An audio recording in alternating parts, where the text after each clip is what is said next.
மகாதேவ் மகாதேவ் மகாதேவ். அற்புதமான ஒரு சமயம். இன்னைக்கு சிவராத்திரி சம்பந்தமா பார்க்கலாம் அப்படின்னு. காலையிலே நல்ல பனி இருக்கு, பார்த்தோன்னா தெரியுது. சிவராத்திரி வரைக்கும் பனி இருக்கத்தானே செய்யும். பாரத தேசம் முழுக்க கிட்டத்தட்ட ஒரே மாதிரி இருக்கும். அதில் சிவராத்திரி முடிஞ்சதுன்னா காணா போயிடும் இந்த பனியெல்லாம். சிவபெருமானுடைய பார்வைப்பட்டாலே இந்த பனி எப்படி காணா போறதோ அது மாதிரி நம்மளுடைய துன்பங்கள் எல்லாம் காணா போயிடுறது.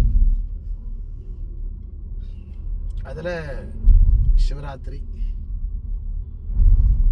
இந்த சிவராத்திரிய நாம பகலும் ராத்திரியும் ஜாக்கிரதை விழிச்சிருந்து பகவான் ஆராதிக்கணும். எப்படி காலையில இப்போ சூரியோதயம் ஆறதுக்கு முன்னாடி இருக்கோ அது மாதிரி நமக்கு சிவபெருமானுடைய தரிசனத்தினால எல்லா சௌபாகியமும் உண்டாகும். அப்படி மகத்தான அந்த மகா சிவராத்திரியை அனுஷ்டிப்போம்.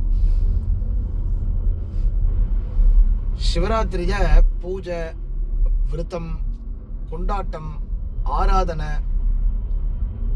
வழிபாடு இப்படி எல்லாம் சொல்லலாம். ஏன்னா முழுக்க விரதம் இருக்கிறவா இருக்கா, விரதம் இருக்க முடியாதவா சிவ ஆராதனை பண்ணிட்டு இருக்கா, குறைஞ்சபட்சம் பஞ்சாட்சரமாவது ஜபிச்சுட்டு இருக்கா. நமசிவாயவே ஞானமும் கல்வியும்ங்கிறா. பஞ்சாட்சரத்துல அத்தனை மகத்துவம் இருக்கு. தஞ்சாவூர்ல இருந்து கும்பகோணம் போகக்கூடிய சாலை இது எவ்வளவு பிரமாதமா இருக்கு பாருங்க. கால வேளையில ரொம்ப அற்புதமா இருக்கு. சுவாமியும் அம்பாலும் இருக்க மாதிரி இருக்கு. மேல பக்ஷிகள்லாம் பறந்து போயிட்டு இருக்கு. ரொம்ப அந்த காலை வேலை நல்ல குளிர் இருக்கு. ரொம்ப வித்தியாசமான அனுபவத்தோடு நம்ம இந்த சிவராத்திரியினுடைய மகத்துவத்தை, நம்மளுடைய வாழ்க்கை எப்படி பயணப்படுமோ அது மாதிரி ஒரு அழகான ஒரு சகடத்துல, சதுஷ்சக்கர சகடம் அப்படின்னு ஒரு வாகனத்துல நம்ம பயணப்பட்டுட்டே பார்த்துட்டு வந்துட்டு இருக்கோம்.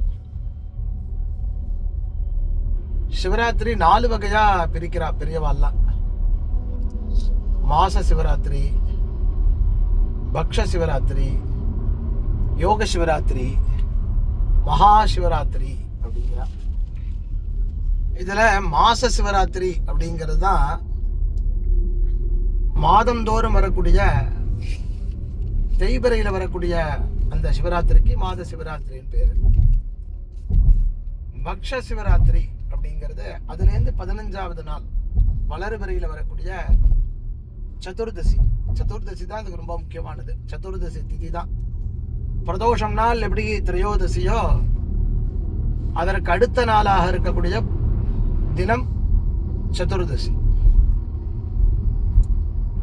அதற்கடுத்து இந்த யோக சிவராத்திரிய சோமவார புண்ணிய காலத்துல திங்கக்கிழமை அன்னைக்கு முழுக்க சதுர்தசி இருந்து சூரியோதயத்துக்கு ஒரு அரை நாழிகைக்கு முன்னாடி அது பூர்த்தியாகி அமாவாசையை தொட்டுடுதுன்னு கேட்டாக்க அது யோக சிவராத்திரி. மகா சிவராத்திரி தான் மாசி மாசம் கிருஷ்ணபக்ஷத்து சதுர்தசி. அது எந்த காலம்ங்கிறத பெரியவா கணக்கிடுறான்னா மகாராத்திரி புண்ணிய காலம், லிங்கோத்பவ காலம் அதுக்கு பேரு. 60 நாழிகையில 45 நாழிகையிலிருந்து 48 நாழிகைக்குள்ள நடுநிசி ராத்திரி ஒரு 11:30 மேல 2 மணி வரைக்கும் என்னைக்கு சதுர்தசி இருக்கோ அன்னைக்கு தான் மகா சிவராத்திரியா அனுஷ்டிக்கணும். இந்த மகா சிவராத்திரியை அனுஷ்டிக்கிறது, மகா சிவராத்திரி அன்னைக்கு என்னென்னலாம் பண்ணலாம், அதனால என்ன பலன்கள்னா ரொம்ப ஆச்சரியம். சிவராத்திரினாலே எல்லாம் சிவ சிவ சிவ சிவான்னு பரமேஸ்வரன் சரணம் அடைஞ்சு விடுறது. தேவாசுர அமிர்தம் கடைஞ்சு அந்த அமிர்தத்தை கொண்டு வந்து சுவாமி கிட்ட கொடுக்கறத சுவாமி அதை சர்வ சாதாரணமா ரொம்ப அழகான ஒரு திருமுறையில அலம்தான் உகந்து அமுது செய்தானை அப்படிங்கிறாரு. அப்படி அந்த விஷத்தை எடுத்து சுவாமி ரொம்ப அமிர்த மாதிரி சாப்பிட்டாரு. அந்த சிவபெருமான் அந்த அமிர்த மாதிரி சாப்பிட்ட போது அவருடைய சரீரம் முழுக்க நீலவர்ணமா மாறிவிடுத்ததுனாலேயே தான் அவருக்கு நீலகண்டன் பேரு.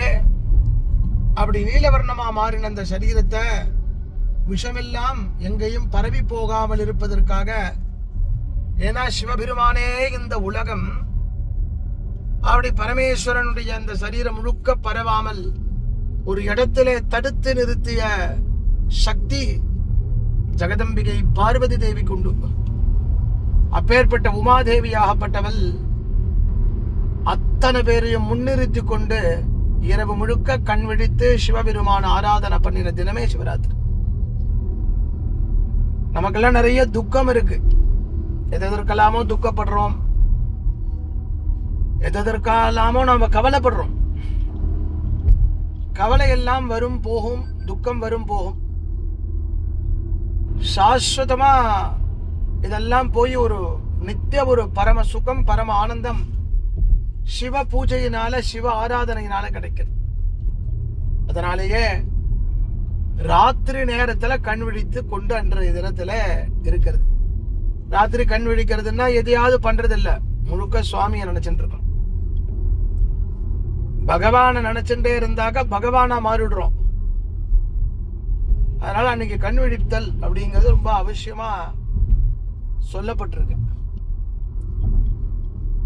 அப்படி அந்த தினத்துல ஒரு ஒரு காலத்திலேயும் சுவாமியினுடைய ரூபத்தை எடுத்துட்டா ரொம்ப ஆச்சரியமா இருக்கு. முதல் காலம் சோமாஸ்கந்த ரூபம், பார்வதி பரமேஸ்வரா ஸ்கந்தாலோட. இரண்டாவது காலம் தட்சிணாமூர்த்தி சந்திரசேகரர் ரூபம். மூன்றாவது காலம்தான் லிங்கோத்பவ காலம்னதுக்கு பேரு. லிங்கோத்பவம் தான் இந்த பிரம்மாண்டம். பிரம்மாண்டம் ஆவிஸ்புரத்து.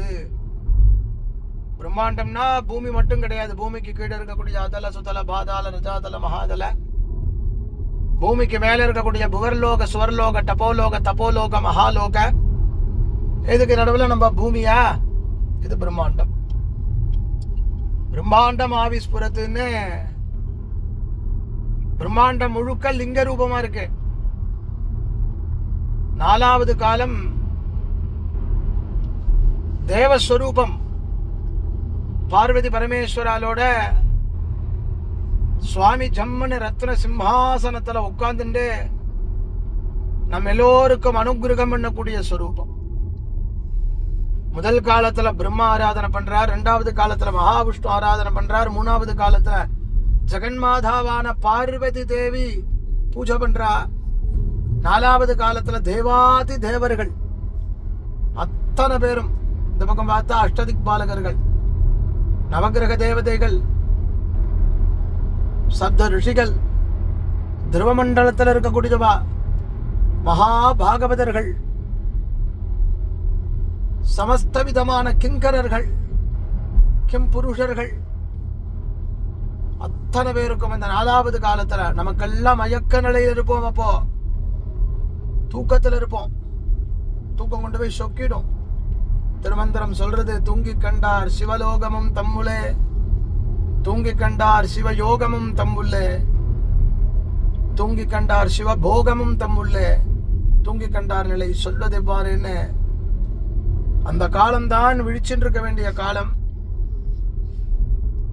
அந்த காலத்துல, அந்த உதய காலத்துல இப்ப பாருங்க எப்படி இருக்கு.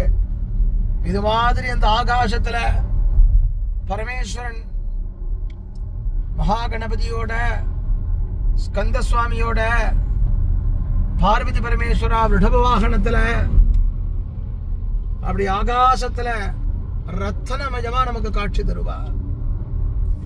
அப்பேற்பட்ட சிரேஷ்டமான உன்னதமான ஒரு தினமான மகா சிவராத்திரி, அதை விட்டுறப்படாது. இந்த தினத்துல நம்ம கிரகத்திலேயே காலையில பில்வார்ச்சனை பண்ணணும் சுவாமிக்கு.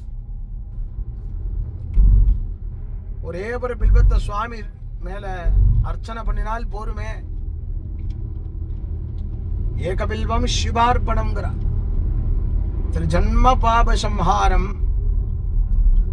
3 ஜென்மால பண்ணிருக்கிற பாவம் ஒரு பில்வத்தை சாத்தினால் போகும்.